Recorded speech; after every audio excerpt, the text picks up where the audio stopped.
Welcome back to the Thermo Diet Podcast. I'm your host, Jayton Miller, and today I have on the podcast Mr. Georgi Dinkov.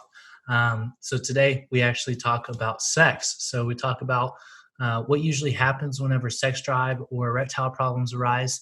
What is the optimal amount of sex? We talk a little bit about masturbation versus sex, and then the best way to prepare, perform, and recover for sex. So it's actually a really interesting podcast. I learned a lot myself.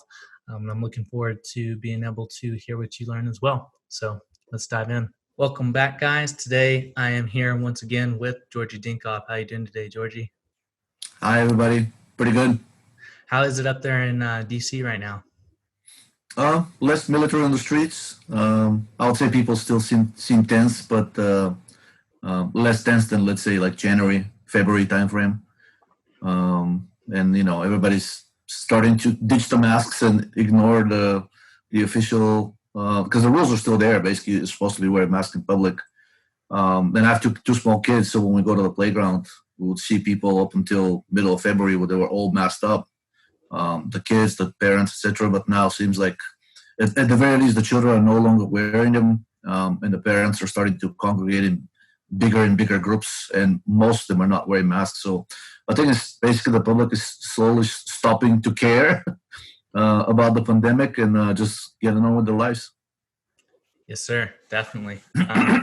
Yeah, Boulder's still kind of on eggshells right now after the shooting on Monday, but I'm sure it'll slowly come back around.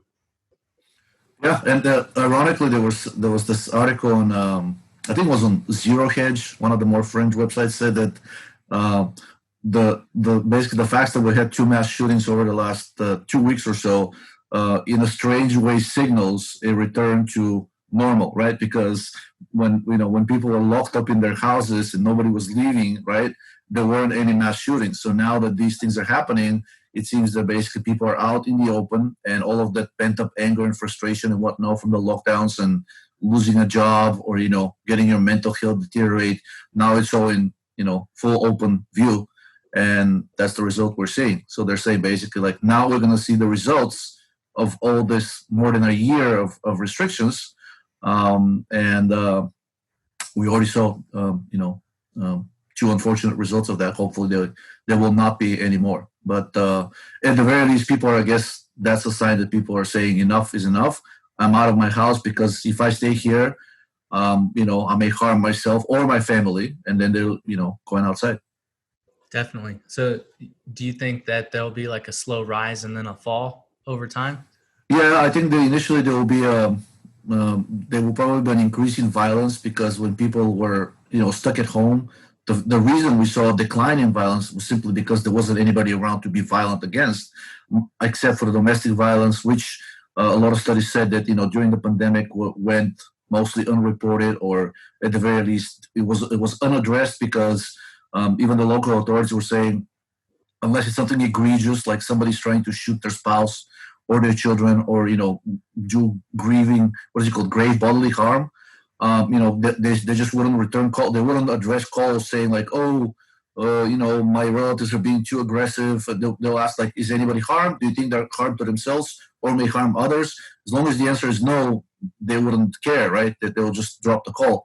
While in more open times, they would try to go and address every call, whether that's good or not, whether that leads to escalations or not. It's anybody's guess.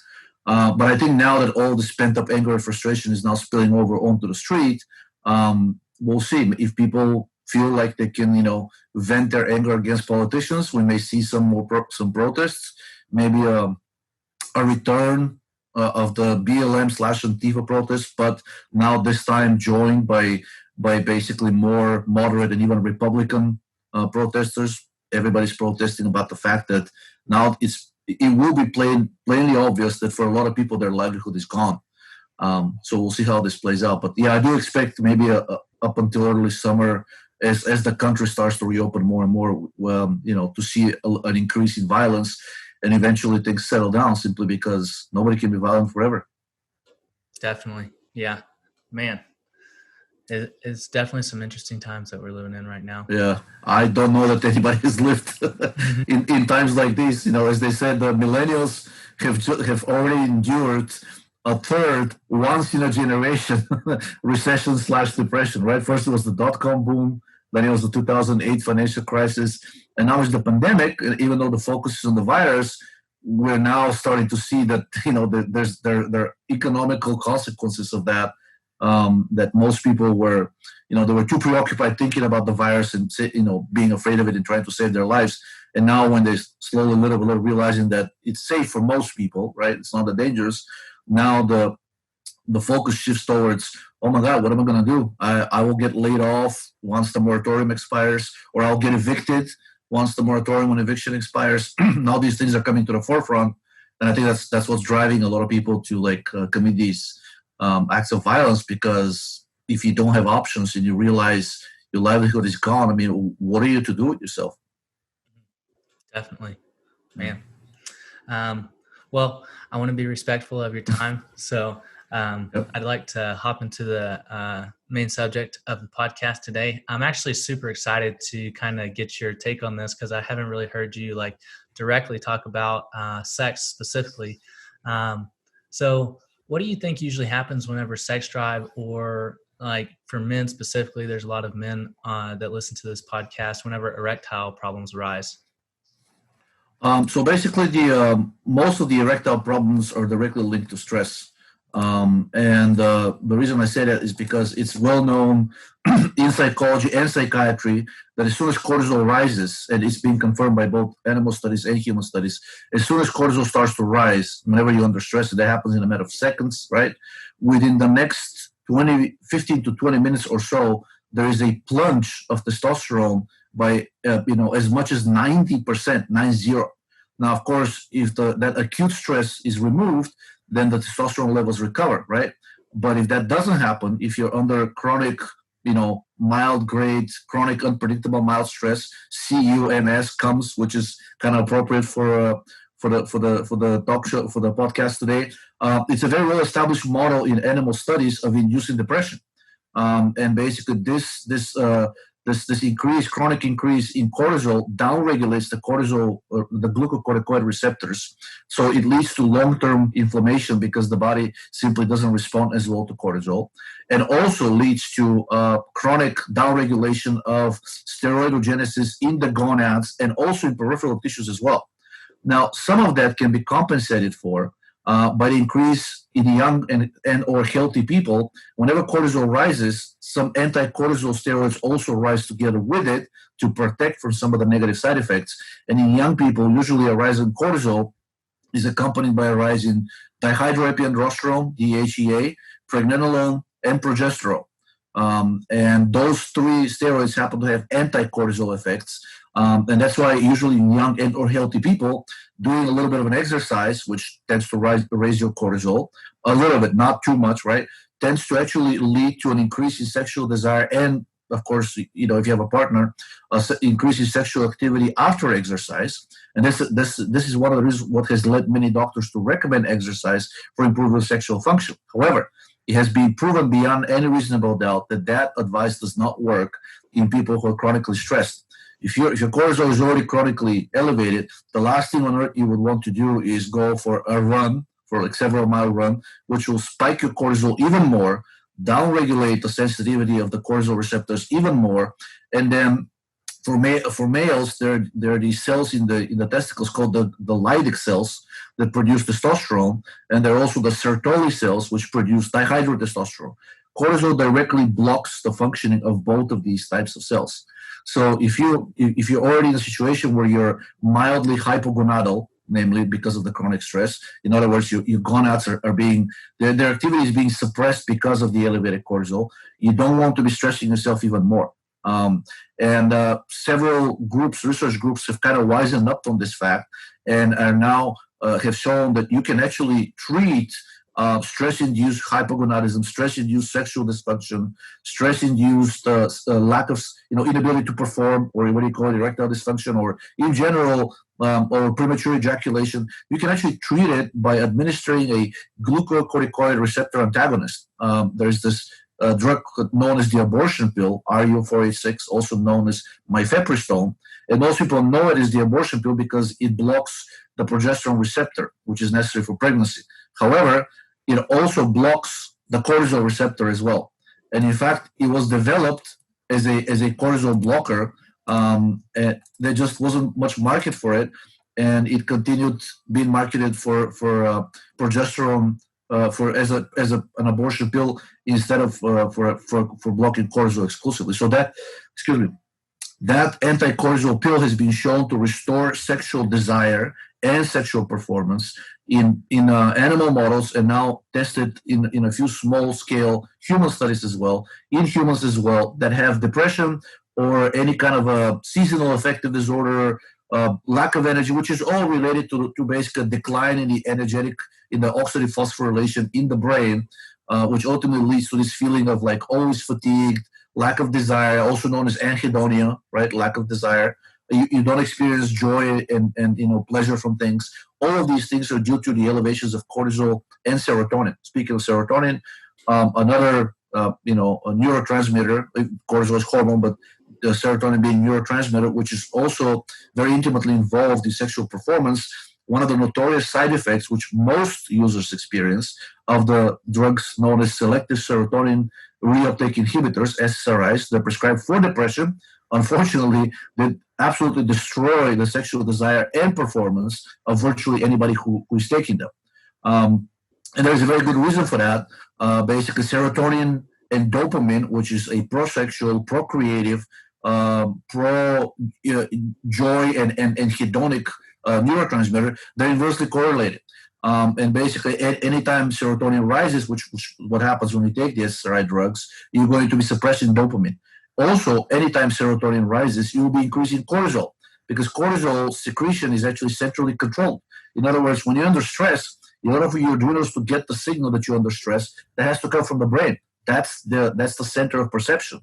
So the whole hypothalamo-pituitary adrenal axis starts at the hypothalamus, which is part of your brain. So anytime you're under stress, cortisol and serotonin rise, and both of these have basically anti-sexual effects from multiple mechanisms. Cortisol decimates the ability to produce the prosexual steroids, such as testosterone, and eventually even DHEA. Even though I said DHEA often rises together with cortisol, that happens in younger and or healthier people.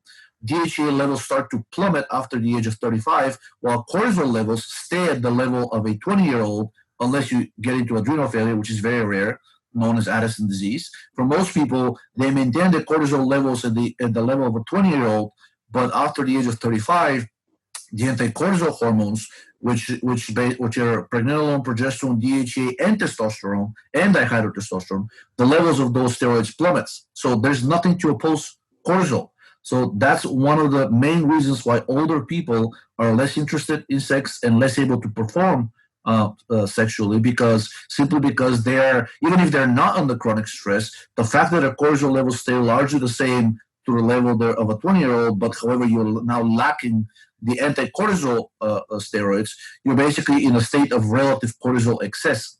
And now many doctors have started to ditch the actual simple cortisol test. Instead, they're now always trying to test cortisol together with one of the anti-cortisol hormones and determine your health by the ratio. So in other words, the cortisol to the DHEA ratio, or the cortisol to the testosterone ratio, or the cortisol to the dihydrotestosterone ratio is a much better indicator of your overall gonadal, which ultimately means sexual health, than just measuring cortisol, because your cortisol may come back normal, right? But if your anti-cortisol / prosexual steroids are low, you're still in the same boat. You're basically lacking the desire and lacking the ability to perform. Which means, I already mentioned, blocking cortisol or reducing its synthesis helps restore sexual potency and function and the ability to perform. And also blocking serotonin is now known very well. Actually, been known for a while, but through an indirect finding.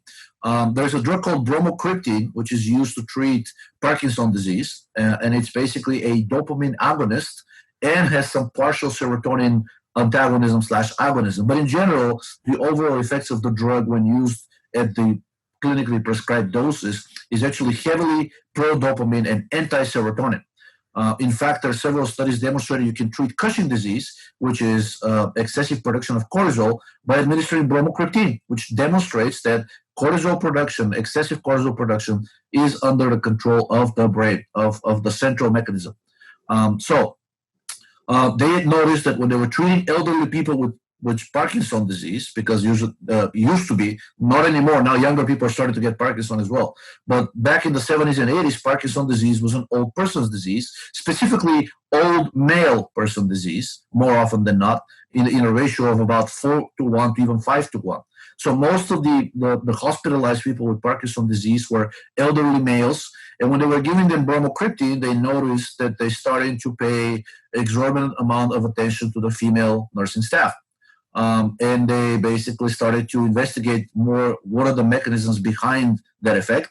And through several animal studies, they basically quickly figured out that it's prolactin, which dopamine opposes, and serotonin that are responsible for the lack of desire, for having sexual intercourse.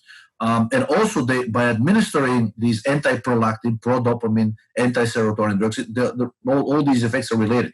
Anything that promotes dopamine will inhibit prolactin and serotonin. Anything that promotes either serotonin or prolactin will inhibit dopamine, promote cortisol, and basically inhibit sexual function. So they noticed that basically when they inhibit prolactin/serotonin by giving these pro-dopamine drugs, they were also not only were they restoring sexual function in chronically stressed animals or elderly animals that were hypogonadal because of lack of production of the prosexual steroids, but also they were reducing their so-called refractory period, which is after a single sexual intercourse. It's well known that it's jokingly known as like the male nap or whatever. It's like, so basically the male has performed, has done its duties, and then he turns over and he falls asleep, and the post-coital slumber. So and then for several hours you basically leave that man alone so that he can recover. Well, he found out that if you administer these drugs, actually the male can have multiple orgasms similar to the way females do. So anyways, quickly, little by little, they realized that the ability, the desire to have sexual intercourse and the ability to perform well is largely controlled by two mechanisms. One, which is, the sexual desire is largely driven mostly by the sexual steroids, such as testosterone, DHEA, progesterone, and maybe even dihydrotestosterone a little bit in both sexes, by the way. Males and females produce all of these steroids, just in different amounts, right? And then the second portion was basically the prolactin, serotonin, dopamine axis is what I like to call, and that is more responsible for the ability to recover and the ability to experience joy from sex. So in other words, the hedonic portion of sex is largely driven by the brain, by the neurotransmitters and their interplay in the brain. The FDA recently approved a drug for treating female sexual dysfunction, and the drug is called flibanserin. And flibanserin is basically a partial serotonin antagonist.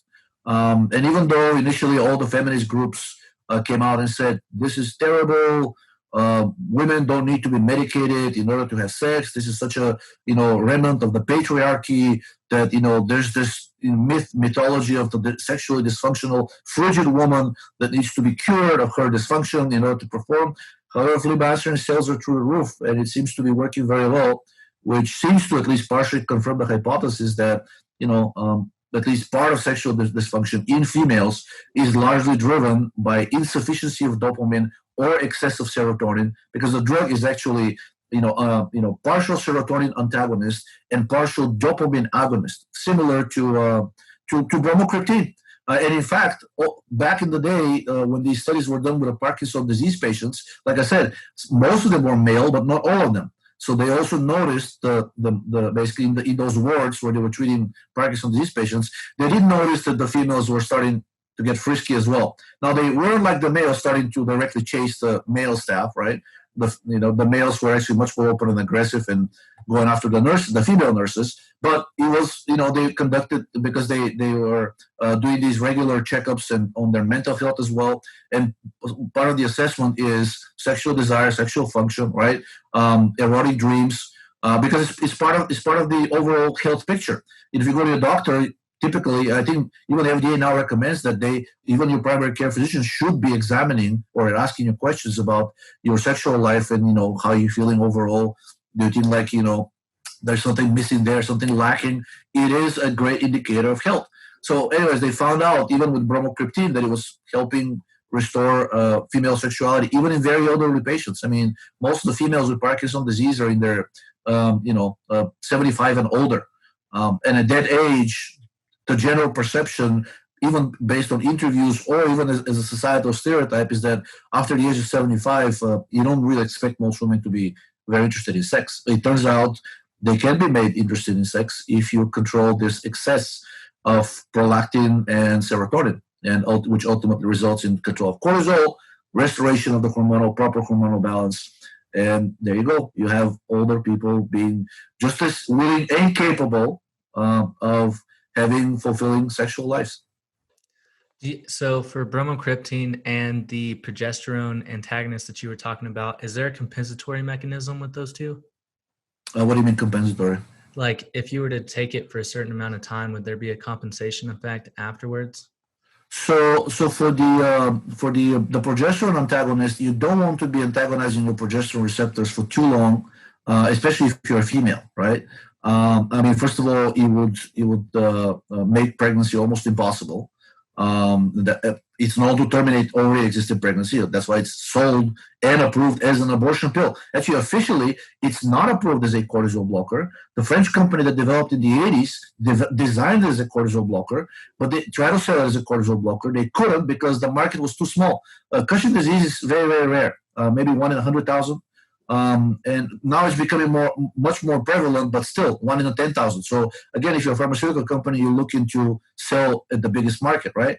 And then the marketing team realized that with the rise of feminism and sexual liberation and the sale of contraceptives, it would be a great market to sell this drug as a progesterone blocker, which it was also doing, but as a side effect. It's like it's better as a cortisol blocker than it is as a progesterone blocker. But the market was better for progesterone blockers, and that's how it ended up entering society's collective psyche, and now it's known as the abortion pill. But again, it was designed for treating Cushing disease.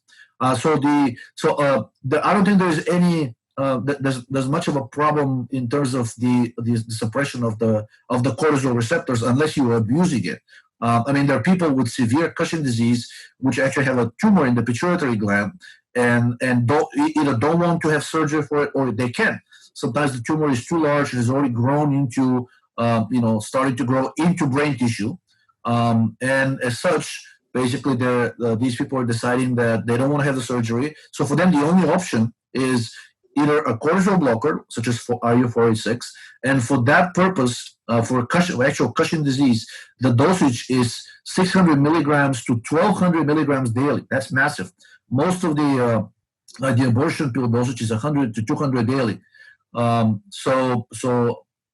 Excuse me, I'm getting these calls.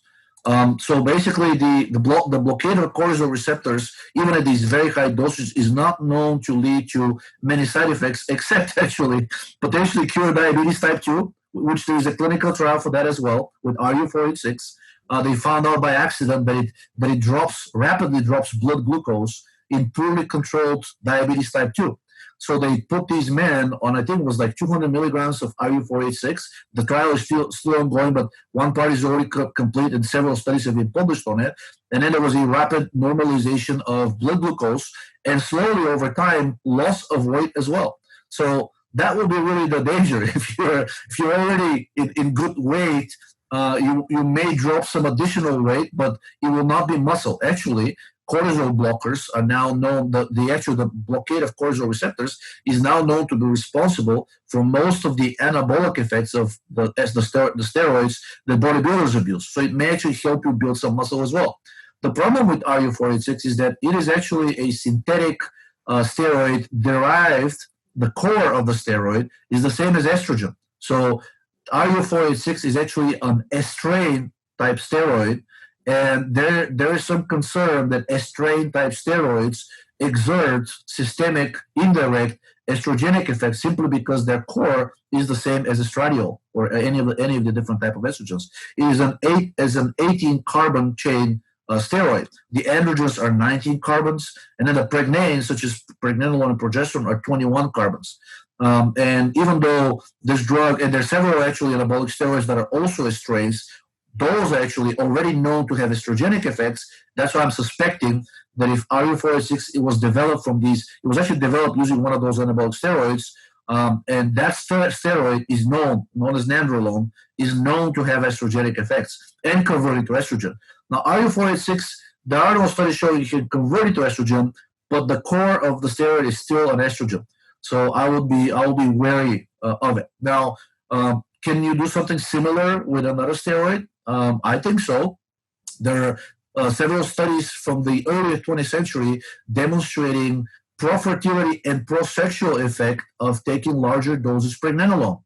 Pregnenolone, one of its effects, aside from being a precursor to all the other steroids, is that it's also a cortisol blocker, not as potent as, let's say, progesterone, which I'm going to talk about next, but it's still pretty potent, and the higher the dosage, the more effective it becomes. So they found out that administering 200 to 400 milligrams orally daily of pregnenolone to infertile males that had problems with the sperm count, morphology, motility, they basically found out that their fertility was restored to normal, which usually means, because all of these parameters depend actually on testosterone and dihydrotestosterone, which greatly suggests, but at the time they weren't very adept at measuring these steroids. They were not really isolated yet. They didn't know how to test for your, like, let's say, blood levels of testosterone, dihydrotestosterone. Strongly suggested that the intake of pregnenolone normalized the hormonal balance of these males, and it was the hormonal imbalance that was at the core of their infertility and sexual dysfunction. So you can also use progesterone. Progesterone used to be known up until the, I would say, early 80s as the main endogenous blocker of cortisol at the receptor level. So progesterone is very much like RU486, equally potent as a cortisol blocker, but it's actually an agonist at the progesterone receptor. Several good things come out of this. Many doctors are saying, well, it's a female hormone. Men shouldn't be messing with it. That's actually not true. Before puberty, males and females produce about the same amount of progesterone, 30 to 50 milligrams daily. So if it's the decline of progesterone with age. Now, with women during childbearing age, basically they have successful pregnancies. They have drastic increase in progesterone for over a period of 9 months. And it's been shown that if the women don't have pregnancies, their life expectancy drastically declines, and also the risk of all kinds of diseases not only equals that of males, traditionally considered male diseases, such as, cardiovascular disease, brain ischemic disease, Parkinson's disease, all of these things, the risk drastically increases, and women actually end up living, their life expectancy drops even below that of males. And naturally, if you take a population of women that have had children, and then you take a regular population of men, the life expectancy of men is up to 7 years shorter than women.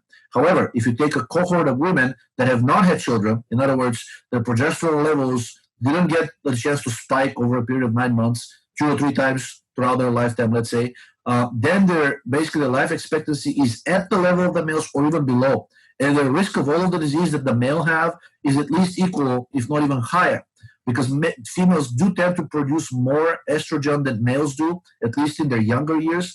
And if the progesterone is not there to counterbalance the estrogen, so progesterone is the cortisol blocker and an estrogen blocker as well, then all of the negative effects of this unopposed estrogen, even if it's within the normal range of the lab tests, all of these effects of unopposed estrogen start to manifest themselves.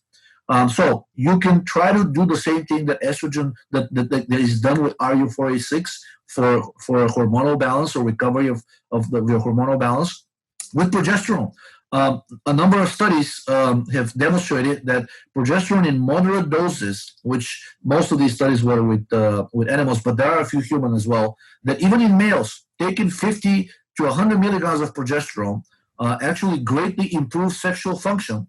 And the studies were actually relatively short-lived. They didn't see much of a difference, much of a change in the hormonal balance. But if your sexual desire and performance improves, it has to affect the hormonal balance. It just wasn't, the administration wasn't performed long enough for the effect to manifest itself. And doses equivalent in animal studies of 200 milligrams or more of progesterone did start to have an anti-sexual effect in males. However, still maintained the pro-sexual effects in females, which means that if you're a female, there's no need to use our RU486.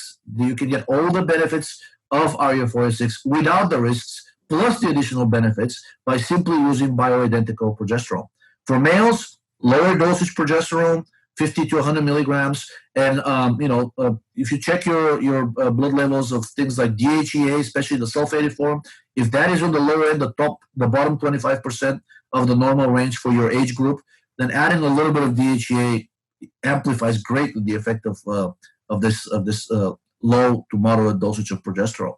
So you can ditch the RU486. The RU486 is just an example that the blockade of the cortisol receptors, or at least providing steroids that can balance these anti-sexual effects of cortisol, can greatly relieve the majority of the cases of lack of sexual desire and or dysfunction. And for those people where this is not sufficient, I think it would warrant to do a blood test for prolactin and whole blood serotonin and see where those stand, because without an exception, if there is if the hormonal balance did not work, usually there's an excess of prolactin and serotonin, and those need to be addressed. So far, I'm not aware of a published case study where a person presented with sexual dysfunction and the doctors could not relieve it, treat it, cure it, by addressing either the hormonal or the neurotransmitter pathway. So all of these things are curable / treatable, and most of them stem from chronic stress, poor diet, and in general, living in an environment where basically you feel like you don't matter and you don't have much of a choice, so you're being forced to do things that you don't particularly like. So what would you suggest as the ultimate Casanova, routine, so to speak? So to prepare, perform, and recover from it, what would you kind of suggest? So if the person doesn't have any sexual dysfunction or lack of sexual desire or problems with performing in bed, removing as much of routine as possible from your life for a few days before, let's say, first of all, I don't like the planned sex. Now this become very fashionable, especially in couples therapy, where basically they go see a therapist. Therapists, of course, ask about their sexual life because it is a big picture of successful marriages / relationships, and the people will say, well, it's we just don't have time for that because we're both too busy. And the therapist will say, okay, I need you to schedule the sex on a regular basis, and as soon as you do that, most of the benefit from sex disappears. The whole point of sex is you have to think of it as art. If I tell you, Jayton, schedule Monday, Wednesday, and Thursday, and I want you to create a new song, because you're a musician, right? I just mess around with it, yeah. Okay, well, I mean, if somebody were to tell you, I want you to come up with a new song and create a new song every Monday, Wednesday, and Friday, do you think that would work very well? I mean, you may be able to do it once, maybe, right? But the whole point of, look, I'm going to order you basically to spike up your creativity on these specific days on demand. Doesn't work like that. Sex is the same way. Think of sex as an art, as basically whenever you feel in the mood, there's a reason why there's this expression. That's when it needs to be done. But in order for you to feel in the mood, there needs to be more spontaneity in your lifestyle. So removing some of the routines around the things that lead to sex usually tends to greatly improve its quality, satisfaction, and even during the actual sexual activity, the actual performance of the sex act itself. Which means if you have a scheduled date with your partner on Tuesday night, I strongly recommend you don't schedule it. Basically, agree that you will try to take care of specific tasks that are preventing you from going on a date for the next week. Like, let's say, put a little bit of extra effort of taking care of chores or things that are interfering with your ability to be spontaneous and do things that you want. And then for several days, just do things that you like. I mean, doesn't have to be necessarily together. Even if one person goes out to do their hobby, the other one goes out with his or her friends, right? But eventually, after 2 or 3 days, as the new experiences and excitement from life builds up, there is a natural tendency in humans to try to share that excitement with a person they care and or love, and that's when really sex manifests. It is not just a physiological need that basically can be satisfied on demand, like with eating. It is a physiological need, but it goes much deeper than that. It's part of your creative instinct. And just as your creative interest as a musician, as an artist, as a actor or whatever, since it cannot and should not be scheduled and forced, the same way with sex, you should be working around it to remove the barriers to sex instead of focusing on somehow scheduling it, and then basically that's it. We've agreed that on Tuesday at 9 p.m. curtains fall and we're getting jiggy with it, right? It doesn't work like that. I mean, it may work for some people, but I don't know of any couple that had a positive long-term experience by scheduling their sexual activity. And then in terms of so the spontaneity should take care, because it's been shown that spontaneous activity lowers cortisol, lowers prolactin, and increases dopamine. And basically, these things by themselves should already, in a relatively healthy person, be enough to spur sexual desire. It's a natural fact of life. Younger people that have, to them, the world is new. They're experiencing new things every day, and they tend to want to have more sex. And it's all an interplay between the novelty, which has an effect on neurotransmitters in a prosexual way, and the fact that they're healthier and their hormones are in a better state, and that's what manifests in a better sex. So for older people, if there's some kind of a hormonal problem, that can be helped with some of the things that I mentioned.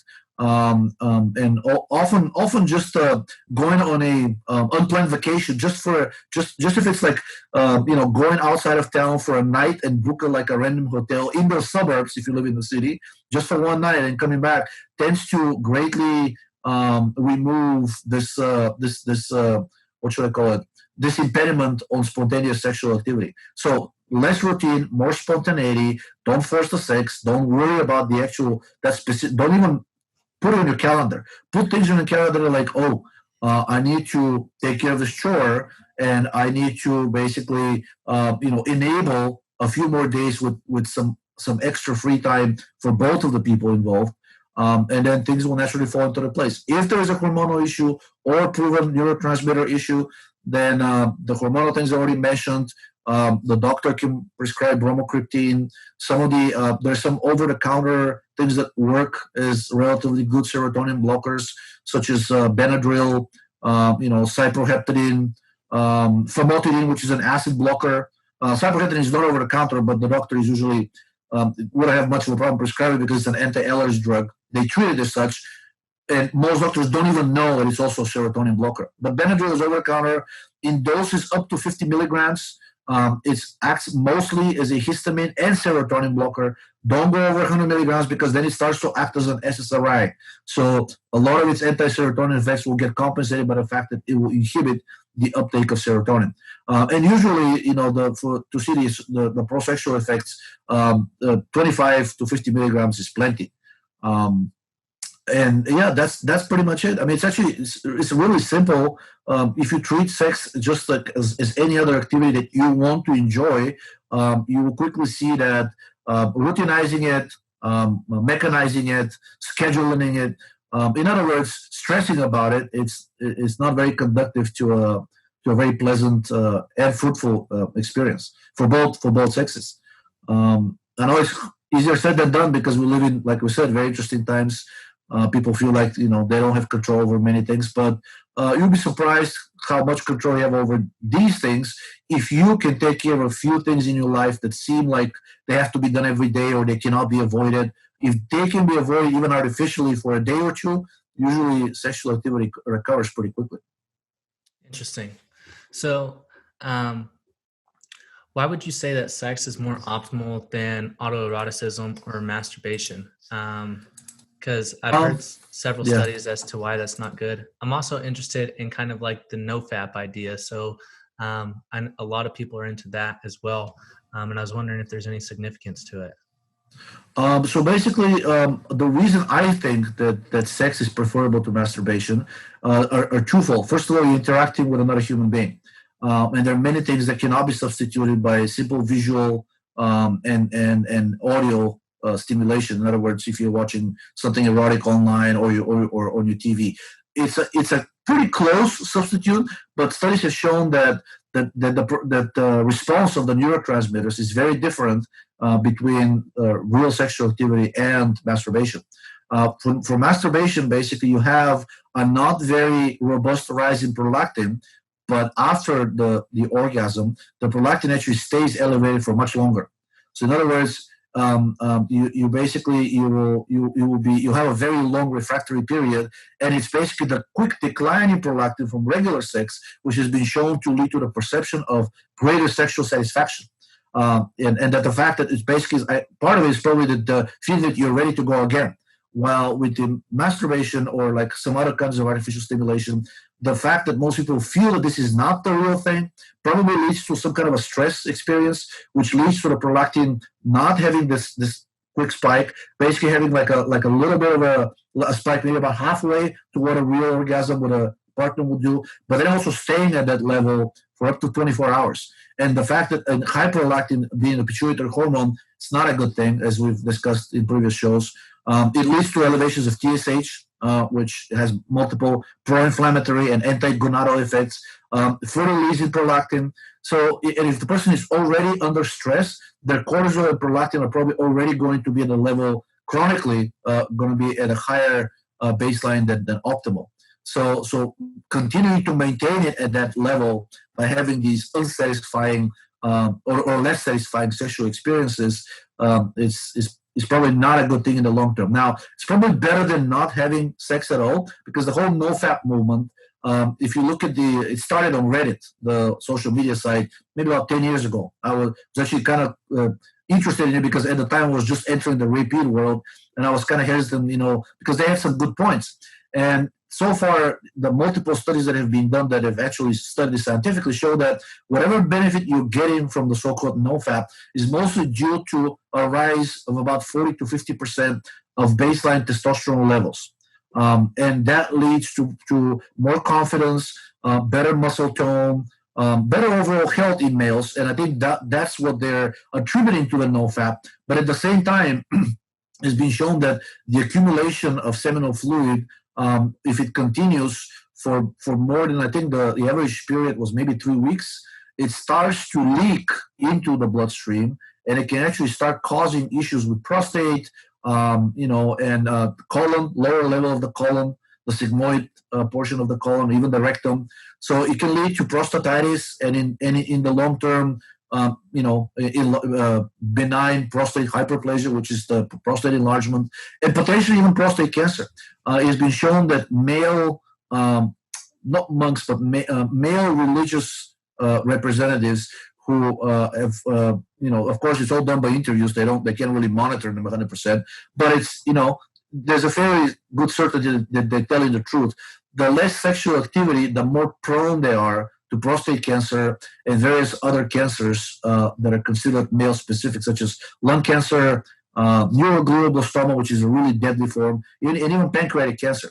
So complete abstinence is known to not be a good thing in both males and females. A recent study with naked mole rats, which are the organism, the longest living rodent, I think. They live up to 30 years. And also they're known to almost never get cancer. And it was found out that even in those colonies, longevity was actually greatly segregated. The individuals that enjoyed good health, which was characterized to our early conversation by a lower cortisol to DHEA ratio, and were engaging in more frequent sex, actually had the highest longevity of the entire colony. Still, even the short-lived ones lived to maybe about 15, 20 years, but the ones that were having proper sex and their hormonal balance was good one, they lived to 30 plus years, which is more than 30% more, right? It's up to 50% more. So that tells you something. I mean, basically, that quality sexual experiences are very, very beneficial and probably have a very, very deep and fundamental biochemical basis. Some upon we've touched upon this, the hormonal and the neurotransmitter one. But ultimately it comes down to the fact that people are in optimal health when they're feeling free and being able to have an enjoyable experience. Sex is one of the greatest thrills in life. Having to have that experience when you want it, how you want it, and basically with a real, willing, and interesting partner is probably one of the greatest acts of freedom you can exercise in life. And that's to me that's one of the biggest, one of the probably most explanatory, one of the best explanations one can give for why sex is and should be a fundamental part of the life of a healthy person. The fact that we've gotten to the point where now the youngest generations are having the least sex than any other in the last 80 years, to me, is not a call for, let's try to promote the young to have more sex. No, that's just going to have the opposite effect. Figure out why they're having less sex and change the environment, because it ultimately comes down to the fact that something in that environment is stressing these people or interfering with their health, and or which ultimately leads to a lack of sexual desire, because sexual desire is a luxury from a biochemical point of view. And if the organism is not in good health, creativity and sexual desire are two of the first things that the organism dispenses of, because they're non-crucial. The organism thinks is more important, in other words, survival-related things to do. Definitely. So I have one more question that I'm kind of curious about, and then I'll let you go because I want to be respectful of your time. The idea of multiple sex partners like that, for instance, like hookup culture, do you deem one sexual partner as more beneficial or multiple sexual partners as the most beneficial? I think it depends on the age. Basically, if you're younger, when you basically have a very quick refractory period and you're basically enamored with novelty, I don't think it's a problem to have multiple sexual partners. I think it becomes a problem when it becomes this, I don't want to call it promiscuity, but this incessant desire for novelty transfers into middle age and older. It's just like addiction. They call it addiction, but we already know there's no such thing. It is a compensatory mechanism for high cortisol and or low dopamine. Alcoholism has already been shown to work in the exact same way. Heroin addiction has been shown to work in the exact same way. And when you actually take these addicts, the famous rat part experiment, which I think we've mentioned before, and when you put them into a very, very exciting, challenging, new, stimulating environment, they can dump their heroin addiction over days, despite the fact that it's extremely painful and it leads to seizures. But these rats know it's not good for them and stop doing it. And it's the same thing has been shown in the so-called sex addicts. They have highly elevated levels, especially the females, of prolactin and estrogen, which in males suppress sexual function, but in females they actually promote it because it is a sign of poor health, and it may be a biological evolutionary mechanism that when times are tough, female promiscuity is biologically promoted to simply increase the chance of procreation and ensure the survival of the species, even though it will be at the cost of less healthy children, or less stable lifestyle, which can lead to violence, financial insecurity, and whatnot. But at the end of the day, the biological mechanisms are, and it's been proven by multiple studies across different countries, that people who are financially stable, in good health, they tend to prefer a single partner after the age of, say, on average, say 30 to 35. And if they're 40s, they're continuing to be promiscuous, then usually it can be traced down to an endocrine, I don't want to call it disorder, but an endocrine imbalance, which usually has to do with elevated cortisol and prolactin and estrogen, because they go together hand in hand in females, and usually low testosterone in males. Now, it may strike you as a paradoxical. Why would a male with low testosterone be promiscuous? Because they cannot get proper satisfaction from the actual sex act. There are several studies I can show you after the podcast, at least one with pedophiles. It demonstrated, so pedophiles are known as sexual predators. Multiple studies have shown that they keep, no matter what you do, unless you chemically castrate them, they actually keep acting out on their fantasies. It was shown that almost the studies that were done, almost every single one of them had an issue with elevated prolactin, estrogen, or cortisol, and also while having low testosterone. So I think that maybe also a compensatory mechanism. First, the paraphilia, the pedophilic disorders seem to be related to more effeminate men, and also men who cannot get proper satisfaction with a regular partner because they feel inadequate. A male with this hormonal profile would feel like they cannot really, perform well with an actual woman of their age, or even keep a woman satisfied, and that's why they turn into children, because they can control. And even more often than not, in these situations, like the sexual predators don't actually consume the sexual act. They do other things. Remember the recent trial with Harvey Weinstein? Several women accused him, and he eventually got convicted. Every single one of them, except one who happened to interact with Harvey Weinstein when he was young, much younger. I think he was like late 20s at the time.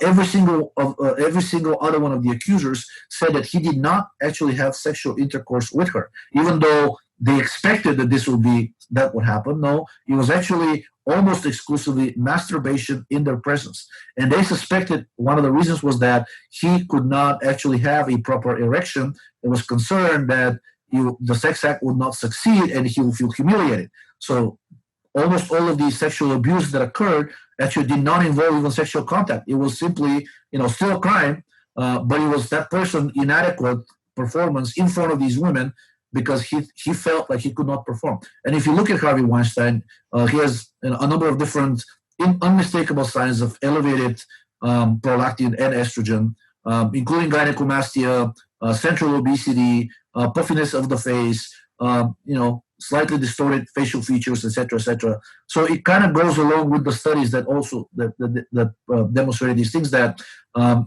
excessive and twisted sexual desire in males tends to be driven by these hormones combined with low testosterone, while in women, just the elevation of either cortisol, prolactin, or estrogen was sufficient to drive this promiscuous behavior, but very rarely led to this sexual predator thing that we see in males. I guess it's the males' kind of evolutionary drive to perform and prove themselves that leads to them abusing weaker individuals, while the females, they being the more receptive sex, I guess it's just a promiscuity that manifests itself. But still, both sides, beyond a certain age, both sexes, if that behavior continues, it's clearly not a sign of good health, even if it doesn't involve abusing minors. Serial sexual partners while married, basically, it's several studies have been published on that. Some of them have been retracted because the feminist movement said, no, it denigrates women, tries to tell us that one woman should always be with one man. Nobody's saying should. All we're saying is that invariably the males or the females who stray from a stable relationship in middle age tend to have an underlying health issue. That's all we're saying. Both sexes, again, I emphasize. Wow. Well, that is a lot of information to take in. So I really appreciate you hopping on here. Where can people find you as far as Twitter, website, all that good stuff? So I have a blog. It's online. I go under the moniker Haydut. It's spelled H-A-I, D as in dog, U, T as in Tom. So my blog is haydut.me, M-E. And then everything I post on the blog automatically gets linked to Twitter, like a quick excerpt, just a title and a few tags of the blog post. And it's the same thing. It's twitter.com/Haydut. And also post on the infamous Repeat forum. This is where I started posting back in 2011. And my alias there is also Haydut.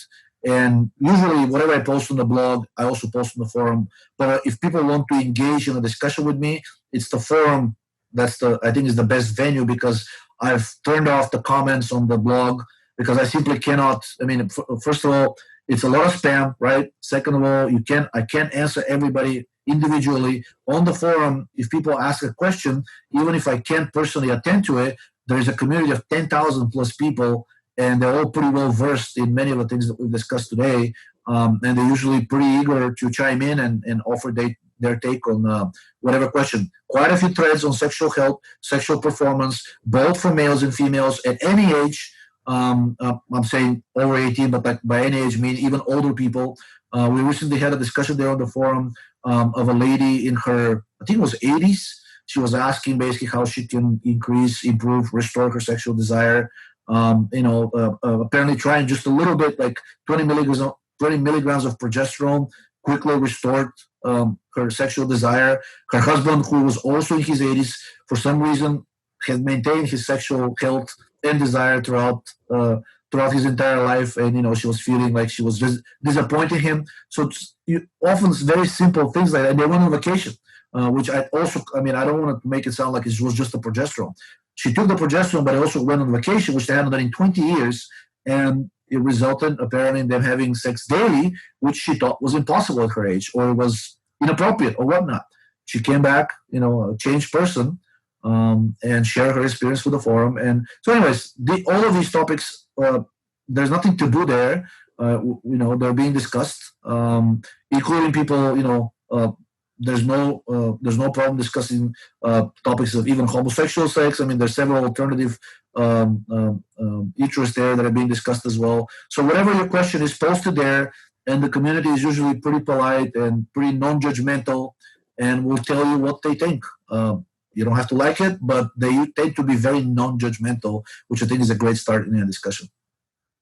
Definitely. Awesome. And then also you have all of your products on Idea Labs, correct? Yes, that's right. I have a small boutique company. The website is Idea Labs. It's like labs for ideas, right? But it's Idea and then LABS, and then DC because we're in District of Columbia. So all one word, idealabsdc.com. So if people just go there, they'll see that I have a number of different products, including progesterone and DHEA products that we mentioned. Again, I would encourage changing your lifestyle first, if possible, before you jump on the supplementation. But if there's proven issue with hormone imbalances or neurotransmitter imbalances, sometimes supplementation may be needed. I try not to be a pill pusher or a product pusher. Again, if you can resolve these things naturally by simply changing around your lifestyle and making things more spontaneous and less stressful, for the vast majority of people, it tends to work out. But if you're in a situation where not much can be done to change it, then there are other ways that we can help. Definitely. Well, Georgi, I really do appreciate you hopping on here. Thank you for your time, and we'll talk again soon. Thanks for listening to the podcast. If you haven't already, make sure to hit the like button, subscribe, and leave a comment.